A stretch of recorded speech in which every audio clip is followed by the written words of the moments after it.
Baik, pertama-tama mari kita mengaturkan pangastuh karo pangajali umat terlebih dahulu. Om Swastiastu. Nah, sebelumnya izinkan saya dan adik saya memperkenalkan diri. Perkenalkan, nama saya Nimade Nadia Wedasari Utami, presensi 15 dengan NIM 2311031054. Saya dari kelas A1 Denpasar, jurusan Pendidikan Guru Sekolah Dasar, Fakultas Dharma Acarya, Universitas Hindu Negeri Igusti Bagus Sugriwo Denpasar. Dan adik saya, silahkan diperkenalkan dirinya. Perkenalkan, nama saya Nikomang Aulani Baskara. Bisa dipanggil siapa? Ola. Nah, jadi Ola kelas berapa? 6. Kelas 6, bersekolah di mana? SD Negeri 3 Guang. Nah, ya, jadi di sebelah saya sudah ada adik saya yang bernama Ola. Dia merupakan siswa kelas 6 SD yang bersekolah di SD Negeri 3 Guang, Kecamatan Sukawati, Kabupaten Gianyar.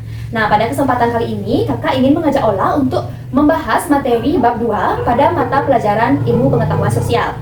Nah, sebelum itu, di sini saya menggunakan langsung buku Ilmu Pengetahuan Alam dan Sosial kelas 6 SD sebagai pedoman pembelajaran pada kali ini.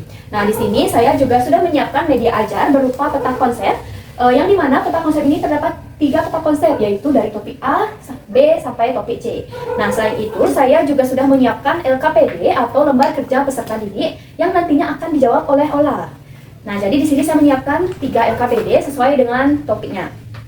Baik, jadi apakah Ola sudah siap untuk belajar hari ini? Sudah. Sudah. Nah, jadi di sini kita langsung saja buka pada buku Ilmu Pengetahuan Alam dan Sosial ya. Nah, di sini ada bab 2-nya pada halaman 26. Nah, di sini kita akan belajar bab 2 tentang apa, Ola? Tentang cerita tentang Indonesia kita. Iya, jadi cerita tentang Indonesia kita. Nah, sebelum itu kakak ingin menyampaikan nih tujuan pembelajaran kita pada pagi hari ini. Jadi, tujuan pembelajaran kita yaitu agar Ola mengetahui bagaimana sejarah bangsa Indonesia, baik itu tokoh maupun periodisasinya di Indonesia. Kemudian Ola bisa menceritakan kembali bagaimana perjuangan bangsa-bangsa Indonesia dalam melawan penjajah. Nah, selain itu Ola juga akan dapat mengimplementasikan sikap-sikap juang para pahlawan Indonesia dalam kehidupan sehari-hari nantinya ya. Nah, di bab 2 ini kita akan membahas 3 topik utama. Yang pertama ada kedatangan bangsa-bangsa asing di Indonesia, yang kedua ada macam-macam perlawanan, dan yang ketiga ada kemerdekaan dan peristiwa di sekitarnya.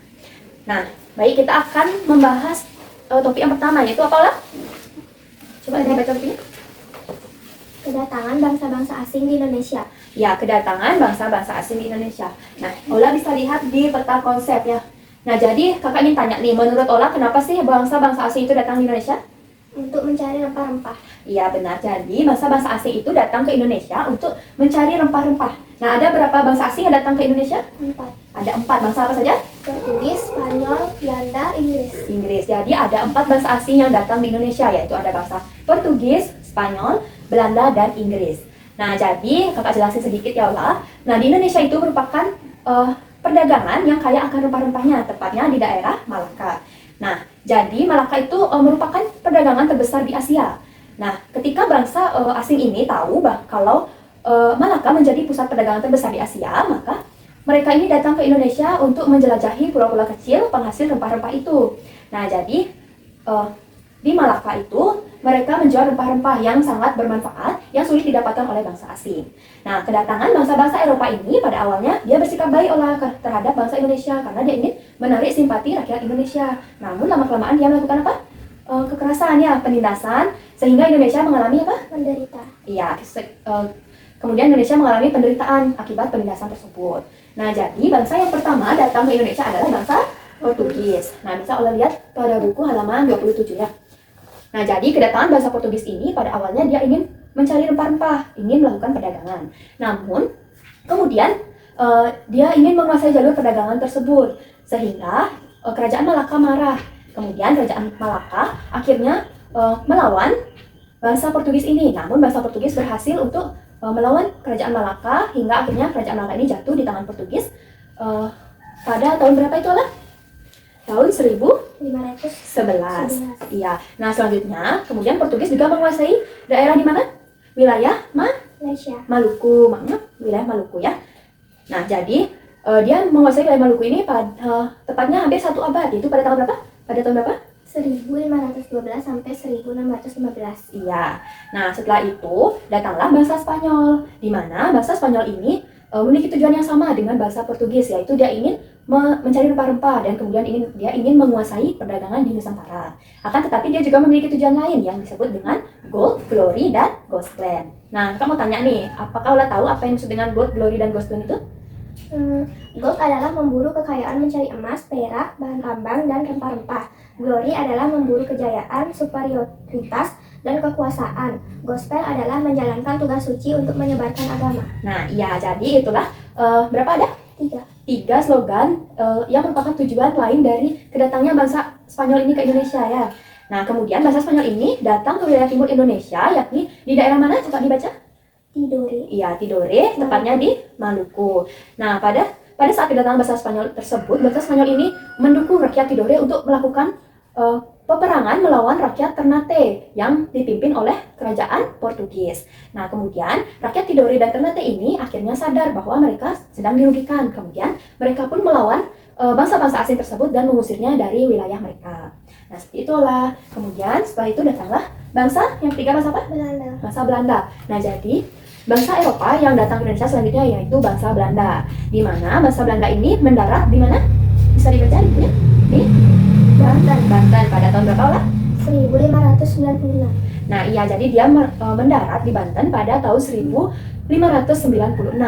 Nah, kemudian dia melakukan perayaan lagi sampai menemukan tujuannya, yaitu sama seperti bangsa sebelumnya, daerah timur Indonesia yang terkenal dengan penghasil rempah-rempahnya. Nah, pada awalnya bangsa Belanda ini memiliki tujuan yang sama, yaitu ingin mencari rempah-rempah. Namun kemudian bangsa Belanda ini ingin menguasai wilayah Banten, sehingga terjadilah perang rakyat Banten. Seperti itulah. Nah, kemudian setelah bangsa Belanda ini datanglah bangsa yang keempat, bangsa apa? Inggris. Jadi kemudian bangsa Inggris ini datang dengan maksud dan tujuan yang sama, yaitu apa tadi? Mencari rempah-rempah dan ingin menguasai perdagangan di Nusantara. Seperti itu ya. Bisa lihat pada halaman selanjutnya. Nah, mereka sering melakukan perjalanan di Indonesia yang bertujuan untuk mendapatkan rempah-rempah tersebut. Nah, sehingga terjadilah berbagai perlawanan dari rakyat Indonesia karena bangsa Inggris ini ingin memonopoli perdagangan. Nah, jadi seperti itulah 4 bangsa yang datang di Indonesia, yaitu dengan tujuan apa lah? Mencari rempah-rempah. Nah, ada berapa bangsa yang datang ke Indonesia? 4 bangsa apa saja? Portugis, Spanyol, Belanda, Inggris. Iya, benar. Nah, selanjutnya bisa Ola lihat pada buku halaman selanjutnya, yaitu pada halaman 31 mengenai kekuasaan Belanda di Indonesia. Nah, iya, jadi bangsa yang menguasai Indonesia yang paling lama yaitu bangsa Belanda tadi, Ola, sekitar 350 tahun. Nah, kemudian ketika bangsa Belanda ini datang ke Indonesia, dia menaruh kekuasaan, dia mempunyai kekuasaan yang telah berhasil diterapkan di Indonesia, yaitu ada apa saja? VOC, kultur stelsel, politik multi-etis. Nah, yang pertama ada VOC, yaitu kepanjangan dari Verenigd Oost-Indische Compagnie. Nah, di mana bisa kita lihat di bukunya lah. VOC ini dibentuk pada tahun berapa? 1602. Iya, yang merupakan perusahaan dagang Hindia Timur yang berkantor pusat di Amsterdam, Belanda. Di mana VOC ini memiliki beberapa kewenangan istimewa, yaitu, coba Ola bantu kakak membaca. Melakukan penebangan tanaman rempah-rempah milik rakyat dan memberikan hukuman pada rakyat Indonesia apabila melanggar aturan monopoli tersebut. Iya, kemudian yang kedua ada apa? VOC dapat mengeluarkan mata uang sendiri. Iya, dia dapat mengeluarkan mata uangnya sendiri. Kemudian yang ketiga, Membentuk dan memiliki angkatan perang sendiri. iya, dan yang ketiga dia membentuk dan memiliki angkatan perang sendiri. Nah, jadi itulah syarat-syarat atau kewenangan istimewa yang dimiliki oleh VOC. Kemudian dilihat pada halaman selanjutnya, yaitu adanya Kultur stelsel atau yang disebut dengan tanam paksa. iya, tanam paksa. Nah, setelah VOC ini dibubarkan terjadi perlawanan dari rakyat Indonesia, salah satunya yaitu karena perang Jawa yang berlangsung selama kurang lebih 5 tahun. Yang perang ini dipimpin oleh Pangeran Diponegoro yang menyebabkan Belanda mengalami kerugian, sehingga untuk menutupi kerugian tersebut maka Belanda membuat aturan yang diberi nama kultur stelsel atau apalah? Tanam paksa. Nah, iya, benar. Jadi pemerintah Belanda melakukan tindakan sewenang-wenang terhadap rakyat Indonesia. Seperti apa saja yang kewenangannya? Seperlima tanah rakyat ditanami tanaman yang diwajibkan. Nah, jika tanaman yang ditanami rakyat Indonesia itu mengalami gagal panen, maka itu akan ditanggung oleh petani Indonesia, gitu ya, lah ya. Nah, sehingga bagi yang tidak mempunyai lahan pertanian harus bekerja lebih dari 65 hari. Nah, hal tersebut tentu saja menjadikan rakyat Indonesia bagaimana? Semakin menderita. Iya, semakin menderita. Dia mengalami kelaparan, kekurangan gizi, hingga terjangkitnya berbagai penyakit. Nah, oleh karena itu, yang ketiga ada apa, Wan? Politik etis. Ya, politik etis. Maksudnya politik etis. Nah, jadi yang tadi disebut dengan Politik balas budi. iya, politik balas budi. Nah, politik etis ini timbul atas pemikiran sebagian masyarakat Belanda karena merasa berhutang budi kepada rakyat Indonesia. Nah, oleh karena itu, rakyat Belanda ini perlu memberikan kesejahteraan pada rakyat Indonesia dengan menggagaskan politik etis yang digagas oleh siapa ini? Konrad Theodor van Deventer. Ya, yang dicetus oleh Konrad Theodore van Deventer. Nah, di mana politik ini dijalankan pada tahun 1890 dengan melakukan apa saja lah? Coba dibaca. Memberikan pendidikan pada rakyat pribumi, Ya, membuat irigasi dan transmigrasi atau perpindahan penduduk. iya benar. Jadi, politik ini dijalankan dengan melakukan memberikan pendidikan pada rakyat Indonesia, kemudian dengan membuat irigasi dan transmigrasi atau perpindahan penduduk. Nah, jadi inilah pembahasan yang kita bahas pada topik A mengenai kedatangan bangsa-bangsa asing di Indonesia. Nah, jadi dapat kakak simpulkan bahwa kedatangan bangsa-bangsa asing di Indonesia ini memiliki tujuan yang sama, yaitu untuk mencari, Rempah-rempah. kemudian dia ingin menguasai wilayah perdagangan Perdagangan Indonesia. Indonesia. Nah, kemudian ada pun kekuasaan Belanda di Indonesia, yaitu ada VOC, kultur stelsel, dan politik etis. Nah, apakah ada yang ingin Ola tanyakan pada topik A ini mengenai kedatangan bangsa-bangsa asing di Indonesia? Tidak. Tidak ada, baik. Nah, karena Ola sudah paham, jadi di sini kakak akan memberikan LKPD mengenai topik A, yaitu kedatangan bangsa-bangsa asing di Indonesia. Nah, nanti jadi seperti ini ya. Nah, ini akan dijawab oleh Ola. Baik, silakan. Ola bisa dijawab lebih dahulu ya. Nah, coba baca soalnya dengan keras. Soal pertama. Bangsa dari mana saja yang datang ke Indonesia? Nah, jadi soal pertama yaitu bangsa dari mana saja yang datang ke Indonesia. Bangsa dari mana saja? Portugis, Spanyol, Belanda, Inggris. Iya, bisa Ola tulis di sana ya. Ada berapa bangsa jadinya itu? 4, iya. Jadi, ada 4 bangsa yaitu Portugis, Spanyol, Belanda, dan Inggris. Nah, soal yang kedua apa, Ola? Apa tujuan bangsa asing datang ke Indonesia? Nah, apa tujuan bangsa-bangsa asing datang ke Indonesia? Apa tadi tujuannya? Mencari rempah-rempah. Iya, bisa ditulis. Nah, selain mencari rempah-rempah, apa lagi? Dia ingin menguasai? Perdagangan di seluruh Indonesia. Iya, benar. Iya. Nah, soal yang ketiga apa, Ola? Apa yang dilakukan oleh rakyat Indonesia terhadap bangsa asing? Nah, apa yang dilakukan oleh rakyat Indonesia terhadap datangnya bangsa asing tersebut? Dia melakukan apa? Perlawanan. Iya, dia melakukan perlawanan terhadap bangsa-bangsa asing. Nah, bisa ditulis, rakyat Indonesia melakukan perlawanan. Baik. Nah, jadi kakak lihat Ola sudah dapat menjawab semua pertanyaan yang ada di LKPD ini. Di mana soal nomor 1 dijawab sudah benar, yaitu bangsa yang datang ke Indonesia ada 4 ya Ola ya. Ada Portugis, Spanyol, Belanda, dan Inggris. Kemudian tujuannya bangsa asing datang ke Indonesia yaitu mencari rempah-rempah dan menguasai perdagangan di Indonesia. Nah, apa yang dilakukan oleh rakyat Indonesia untuk melawan penjajah tersebut? Lalu dia melakukan apa ini? Perlawanan. Ya, perlawanan terhadap bangsa-bangsa asing. Nah, jadi Ola sudah bisa untuk menjawab berbagai pertanyaan yang sudah kakak berikan. Nah, kita tepuk tangan sebentar ya.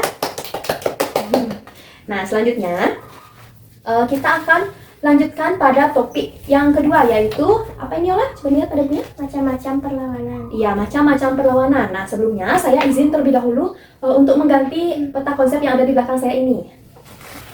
Ola bisa bantu kakak untuk melepas. Iya, terima kasih.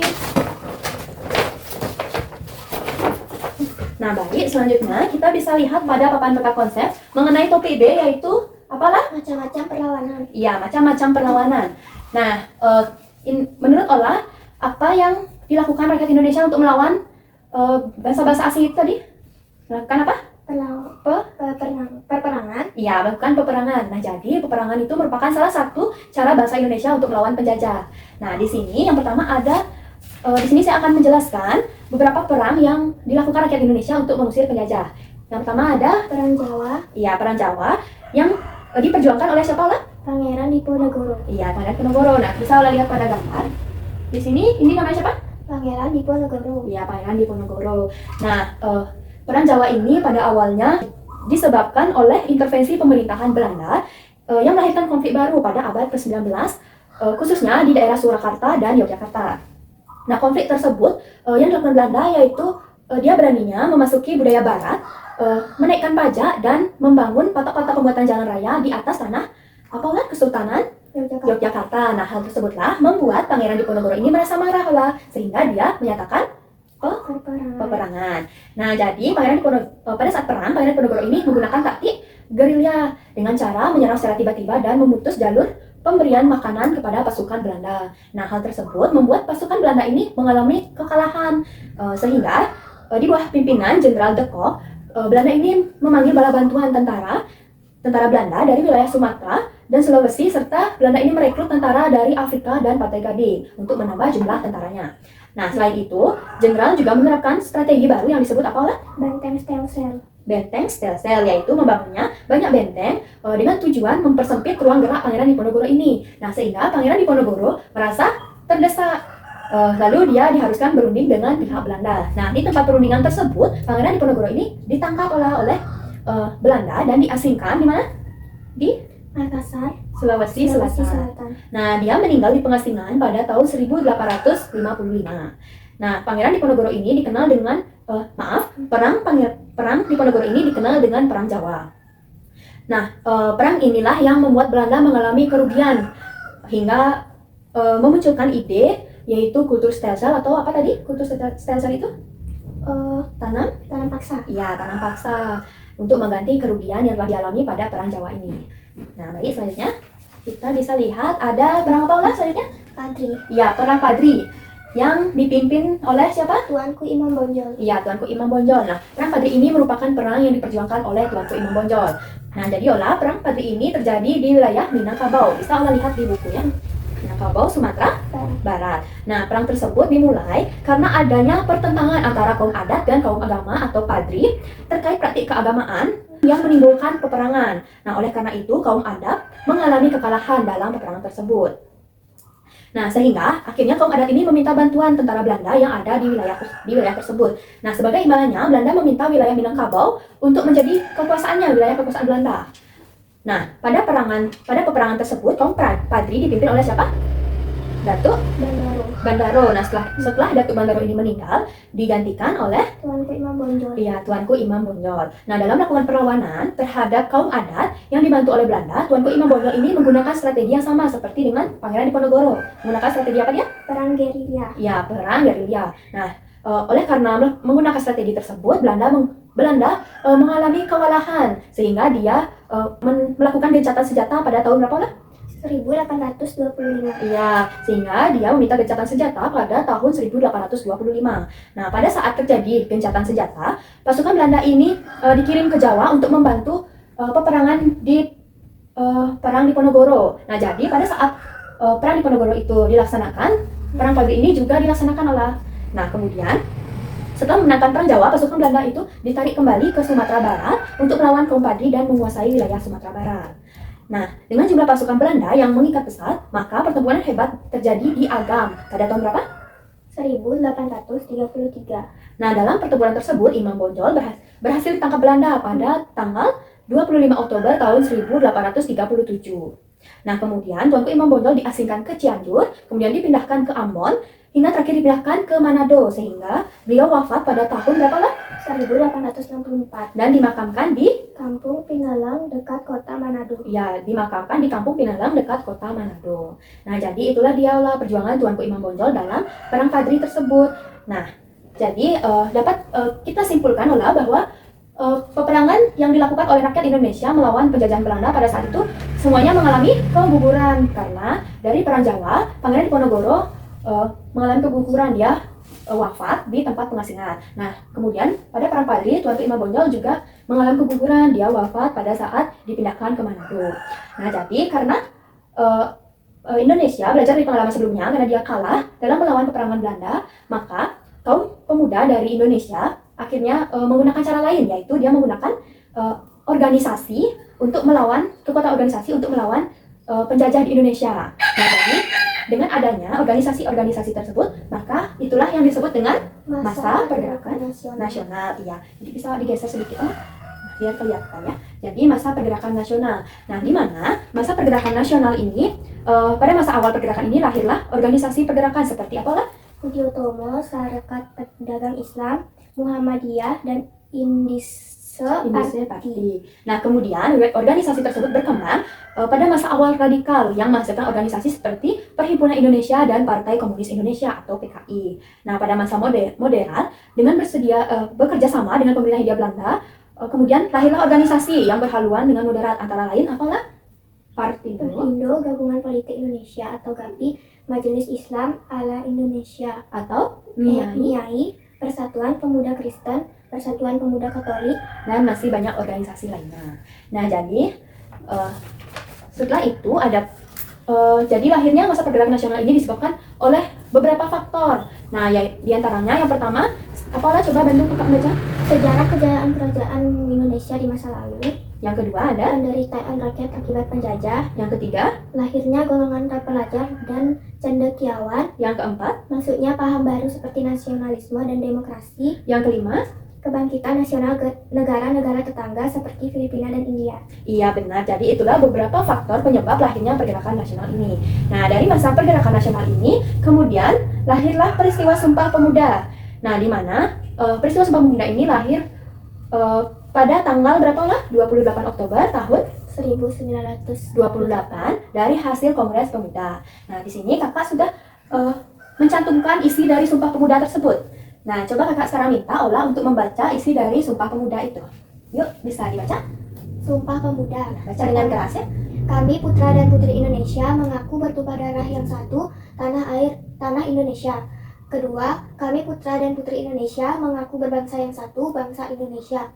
Ketiga, kami putra dan putri Indonesia menjunjung bahasa persatuan bahasa Indonesia. Ya, jadi itulah dia Ola, isi dari Sumpah Pemuda. Nah, jadi dapat disimpulkan, karena Perang Jawa dan Perang Padri ini tidak berhasil menggunakan senjata, karena Indonesia menggunakan melawannya dengan senjata tidak berhasil, maka dia muncullah organisasi-organisasi untuk melawan penjajahan tersebut. Nah, kemudian dari organisasi tersebut muncullah peristiwa Sumpah Pemuda ini. Ya, nah selanjutnya Ola bisa lihat pada halaman 39 mengenai apa ini? Kedatangan penjajah Jepang. Nah, kedatangan penjajahan Jepang. Nah, di mana pada tanggal 8 Desember tahun 1941, penjajah Jepang berhasil menyerang pangkalan Angkatan Laut Amerika yang berada di Pearl Harbor, Hawaii, dan terjadilah Perang Asia Timur Raya atau Perang Pasifik. Nah, kemudian pada tanggal 1 Maret tahun 1942, pasukan Jepang berhasil mendarat di Pulau Jawa. 4 hari kemudian Berhasil menguasai Batavia. Nah, di mana Batavia itu sekarang disebut dengan Jakarta ya. Nah, selanjutnya pada tanggal 8 Maret, Angkatan Perang Sekutu menyerah tanpa syarat kepada Jepang.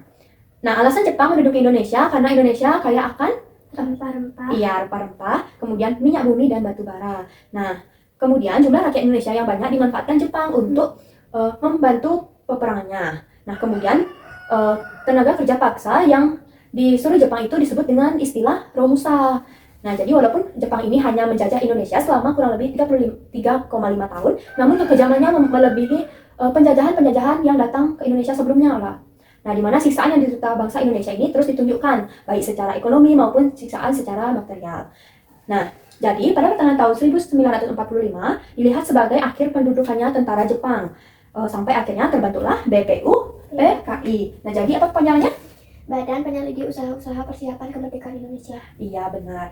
Nah, setelah terbentuknya BPUPKI, kemudian terbentuklah PPKI atau Panitia Persiapan Kemerdekaan Indonesia. Nah, jadi PPKI merupakan Panitia Persiapan Kemerdekaan Indonesia. Nah, sebelum PPKI ini melakukan sidang pertamanya, bom atom telah menghancurkan dua negara di Jepang, yaitu ada negara apa? Nagasaki dan Hiroshima. Nah, Nagasaki dan Hiroshima.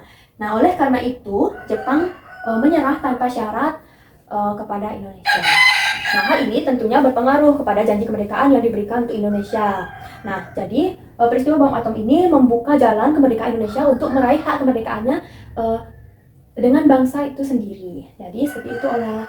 Nah, jadi dapat disimpulkan bahwa perlawanan Indonesia ketika melawan penjajah Belanda dan Jepang ini cukup berbeda ya Ola ya. Nah, bisa Ola lihat pada halaman 41, yaitu ada tabel perbedaan perlawanan bangsa Indonesia terhadap penjajahan Eropa dan Jepang.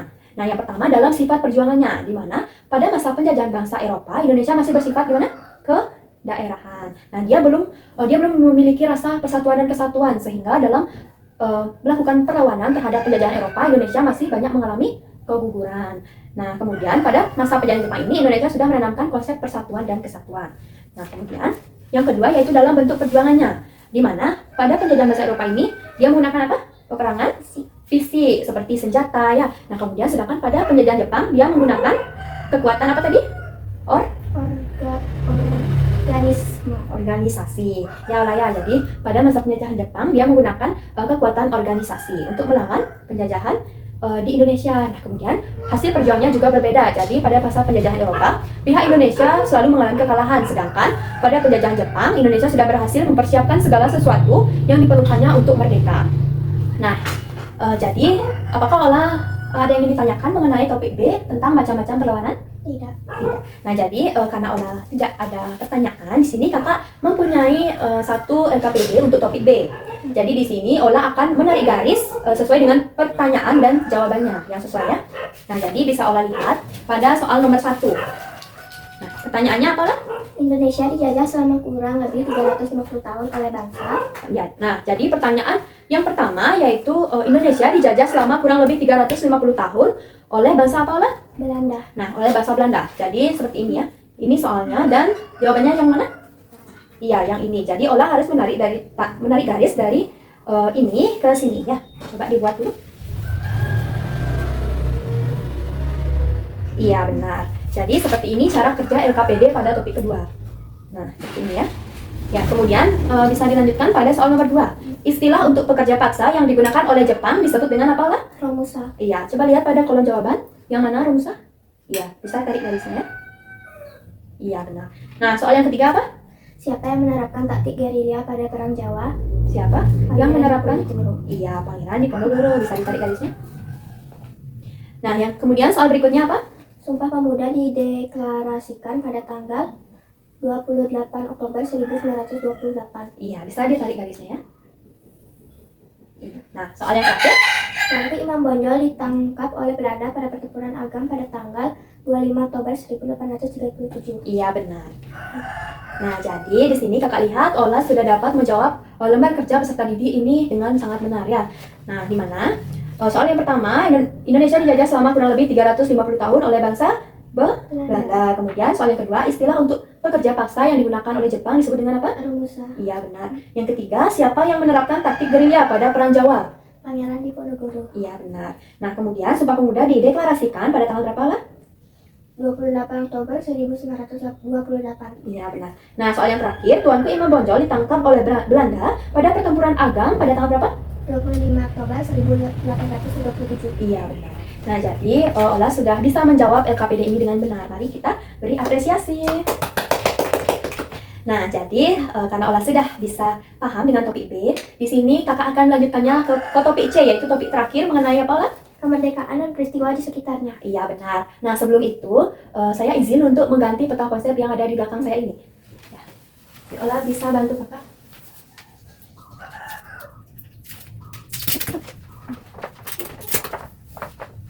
Bisa? Ya, kita taruh di sini dulu ya. Nah, pada topik C ini kita akan membahas kemerdekaan dan peristiwa di sekitarnya. Nah, jadi bisa kita lihat pada buku paket, yaitu halaman berapa lah? 43. Nah, jadi di sini pada halaman 44 kita akan membahas peristiwa penting terlebih dahulu menjelang terjadinya proklamasi kemerdekaan Indonesia. Nah, jadi sebelum proklamasi kemerdekaan Indonesia itu adanya peristiwa penting yang dimana awal mulanya ini negara apa? Ini kota apa? Nagasaki. Ini Hiroshima. Nah, kota Nagasaki dan Hiroshima itu berasal dari mana? Jepang. Jadi pada awalnya kota Nagasaki dan Hiroshima ini dibom oleh sekutu pada tanggal 6 dan 9 Agustus ya, pada tahun 1945. Nah, kemudian peristiwa itulah yang menjadikan kesempatan bagi bangsa Indonesia karena di Indonesia karena Jepang sudah menyerah tanpa syarat. Nah, pada tanggal 15 Agustus tahun 1945, tokoh pemuda Indonesia ini kemudian mengadakan rapat kilat olah. Nah, di mana hasilnya kemerdekaan merupakan hak bangsa yang tidak digantungkan kepada bangsa lain. Nah, sehingga mereka mengutus siapa?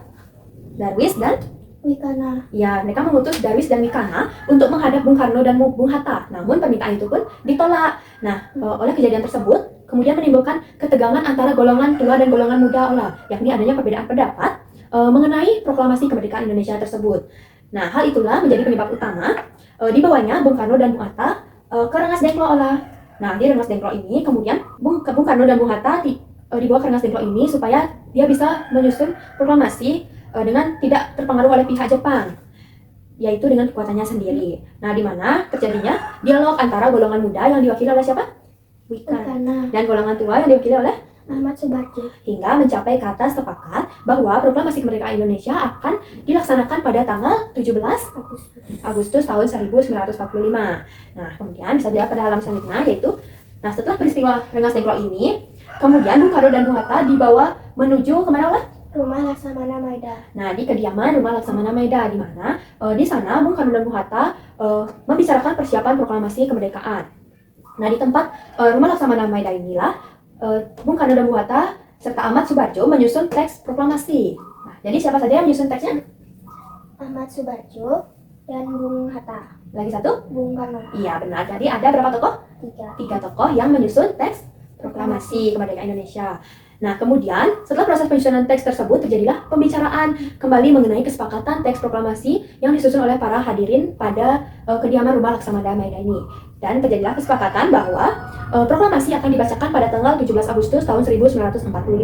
Nah, pada awalnya teks yang dibuat oleh 3 tokoh ini ditulis tangan ya oleh ya. Nah, kemudian teks tersebut kemudian diketik rapi oleh siapa? Sayuti Meli. Ya, Sayuti Meli. Nah, kemudian setelah itu peristiwa proklamasi kemerdekaan Indonesia ditandai dengan pembacaan teks proklamasi pada tanggal berapa tadi? 17 Agustus 1945. Iya, yang bertepat di hari Jumat pada pukul berapa lah? 10 WIB. Di kediaman Insinyur Soekarno, tepatnya di Jalan Pegangsaan Timur nomor 56 Jakarta Pusat dengan dikibarkannya bendera merah putih yang dijahit Fatmawati. Iya, jadi dengan dikibarkannya bendera merah putih yang dijahit oleh Ibu Fatmawati. Nah, kemudian bendera tersebutlah yang menjadi bendera pusaka Indonesia hingga saat ini dan disimpan di Istana Merdeka. Nah, jadi itulah dialah peristiwa penting menjelang proklamasi. Yang pertama diawali dengan jatuhnya bom di kota Hiroshima dan Nagasaki. Kemudian terjadinya peristiwa Rengas Dengklok dan penyusunan teks proklamasi di Rumah Laksamana Maeda. Kemudian hasil teks proklamasi tersebut diketik rapi oleh Sayuti Meli. dan terjadilah pembacaan teks proklamasi pada tanggal 17 Agustus tahun 1945. Nah, kemudian untuk mengenang perjuangan tokoh-tokoh Indonesia tersebut, maka kita harus mempertahankan kemerdekaan itu Ola. Nah, kemerdekaan Republik Indonesia ini apakah menurut Ola dia digapai dengan cara sukarela atau dengan perjuangan rakyat Indonesia itu sendiri? Perjuangan rakyat Indonesia itu sendiri. Iya, benar. Jadi kemerdekaan Indonesia ini tidak diperoleh secara sukarela, melainkan diperoleh melalui perjuangan rakyat Indonesia itu sendiri. Nah, jadi kita sebagai warga negara Indonesia harus mempertahankan kemerdekaan ini dengan cara yang pertama yaitu menumbuhkan rasa cinta kasih sebagai bangsa Indonesia. Yang kedua dengan cara menjaga persatuan dan kesatuan bangsa. Dan yang ketiga dengan cara menjadikan Indonesia sebagai negara yang maju. Nah, bisa Ola lihat pada halaman 47. Coba bantu kakak untuk membaca bagaimana cara untuk menumbuhkan rasa cinta kasih sebagai bangsa Indonesia lah. Yang pertama ada apa? Mengenal Indonesia dengan melakukan kunjungan ke berbagai wilayah di Indonesia. Nah, yang kedua? Mempelajari sejarah bangsa dan mengambil berbagai hikmah yang ada di dalamnya. Ya, yang kedua yaitu mempelajari sejarah bangsa dan mengambil berbagai hikmah yang ada di dalamnya. Yang ketiga apa lah?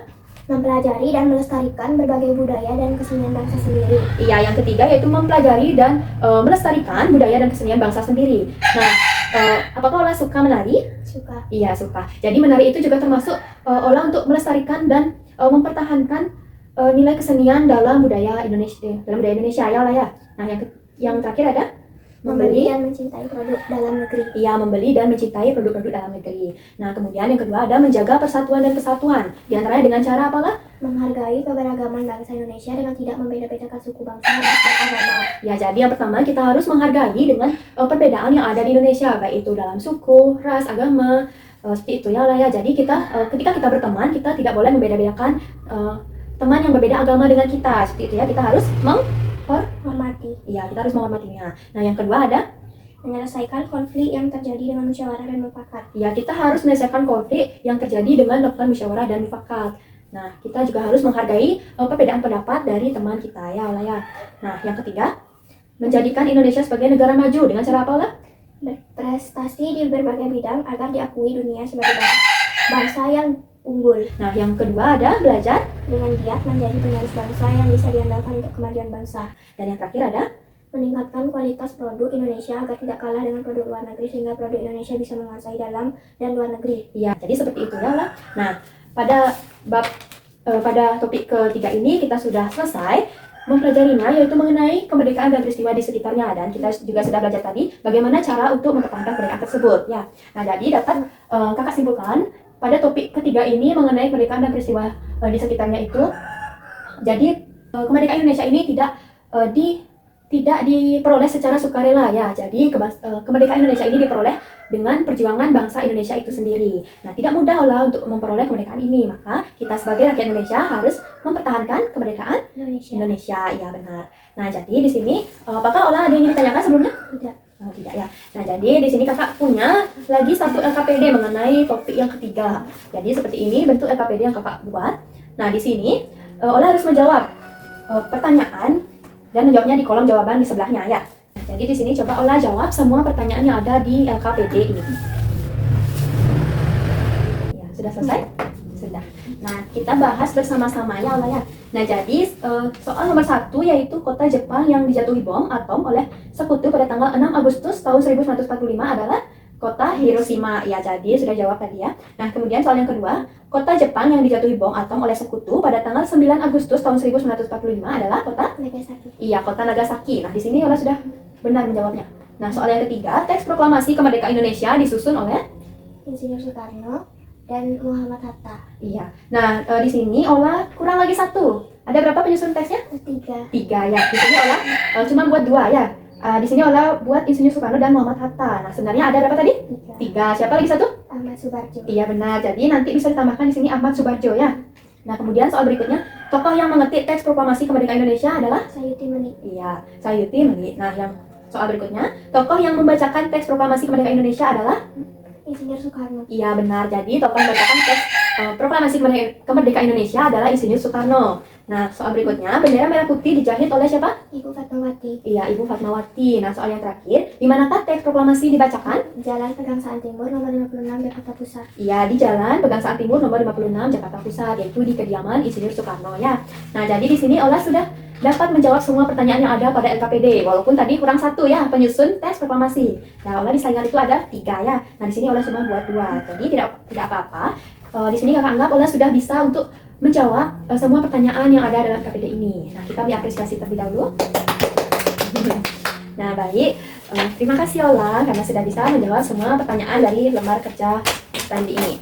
Nah, jadi itulah pembahasan yang kita bahas pada bab 2 ini mengenai topik A, mulai dari apa tadi? Kedatangan bangsa-bangsa asing di Indonesia ya. Kemudian topik B-nya tentang perlawanan yang dilakukan Indonesia. Kemudian topik C-nya yaitu kemerdekaan dan peristiwa di sekitarnya. Iya, benar. Nah, jadi itulah pembahasan mengenai bab 2. Nah, jadi di sini kakak dapat simpulkan bahwa Ola sudah mulai paham nih apa saja yang kita bahas tadi ya Ola ya. Nah, jadi kita cukupkan materi atau pembahasan pada pagi hari ini. Nah, sebelum itu kakak besok akan mengajak Ola untuk pergi karya wisata nih ke Museum Bajrasandi, yang dimana nanti di sana kita akan belajar bagaimana perjuangan rakyat Bali dalam melawan penjajahan Belanda, Jepang yang kemerdekaan Indonesia. Nah, jadi karena kita sudah cukupkan pembelajaran kali ini, kakak ucapkan terima kasih kepada Ola dan kakak tutup dengan mengaturkan Parama Santi. Om Santi Santi Santi Om. Om Swastiastu. Halo, selamat pagi semuanya. Di sini saya dan adik saya sedang berada di Monumen Bajrasandi yang bertempat di Jalan Raya Puputan, Renon, Kota Denpasar. Nah, di sini sebelumnya kakak ingin bertanya kepada Ola, apakah Ola sudah pernah berkunjung ke museum sebelumnya? Tidak. Tidak. Jadi di sini Ola belum pernah berkunjung ke museum. Nah, kebetulan di sini kakak jelaskan sedikit ya mengenai Monumen Bajrasandi ini. Jadi monumen ini di dalamnya terdapat museum yang mengisahkan perjuangan rakyat Bali dalam melawan penjajahan Belanda, Jepang, dan hingga sampai kemerdekaan Indonesia.